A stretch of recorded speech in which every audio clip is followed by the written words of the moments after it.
और हमर बाबा तू कते बढ़िया छा।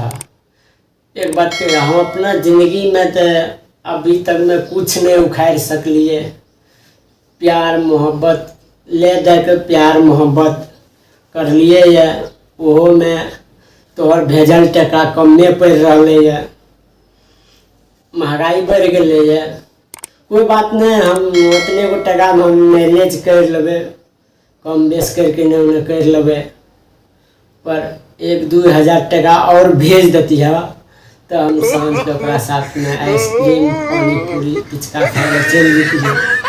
गर्मी बहुत पड़ गई, गर्मी बहुत पड़े छे ना।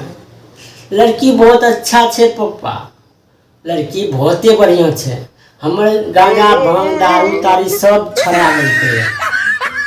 तोहर आशीर्वाद रहले तो बियाह भी कर लेबे, माय के घर में काम वाम में भी हाथ लगा देते, मम्मी के बेसी हैरानी नहीं होते।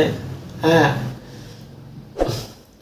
बहुते बढ़िया छे। तो यह बात पर जब तक हमार नौकरी नहीं लाग जाए, पढ़ाई नहीं पूरा भे जाए, तब तक कृपया हमार पॉकेट मनी डबल कर दो प्लीज।